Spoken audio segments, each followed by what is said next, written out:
राज्य सरकारनं मुंबईतील धारावी पुनर्विकास प्रकल्प करण्याची घोषणा केली। त्यानुसार या प्रकल्पाचं काम अदानी उद्योग समूहाला देण्यात आलंय। त्यास शिवसेना उद्धव ठाकरे गटाने विरोध केलाय। त्यावरून आता चांगलंच राजकारण होताना दिसतंय।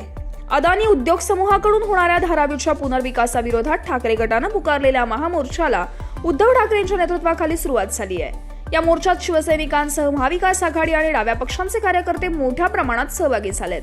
त्यावरून भाजप नेत्यांनी शिवसेना आणि उद्धव ठाकरेंना लक्ष्य केलंय। मुंबईतील धारावी टी जंक्शन पासून हा मोर्चा सुरू झाला असून अदानींच्या कार्यालयापर्यंत गेला।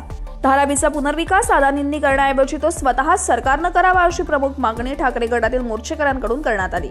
यासह मोर्चाच्या माध्यमातून काही मागण्याही होत आहेत। मात्र हा मोर्चा केवळ राजकीय हेतून आणि आर्थिक लाभासाठी असल्याचा आरोपही शिवसेनेवर होतोय।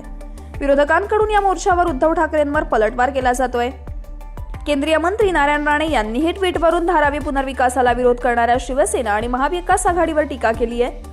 उद्धव ठाकरे आणि त्यांच्या नादी लागून काँग्रेस आणि इतर पक्ष अदानी उद्योग समूहाविरोधात आता धारावीमध्ये मोर्चा काढतायत। दुसरीकडे उद्धव ठाकरेंचे बगलबच्चे आदरणीय साहेबांच्या जीवावर उठलेल्या पाकिस्तानातील दाऊदच्या साथीदाराबरोबर पार्टीमध्ये नाचतायत। वारे उद्धव ठाकरे असं म्हणत केंद्रीय मंत्री नारायण राणेंनी उद्धव ठाकरेंवर थेट प्रहार केलाय। मुख्यमंत्री असताना 2.5 वर्षात धारावीकरांना उद्धव ठाकरे 500 चौरस फुटांचं घर देण्याचा निर्णय घेऊ शकले नाहीत।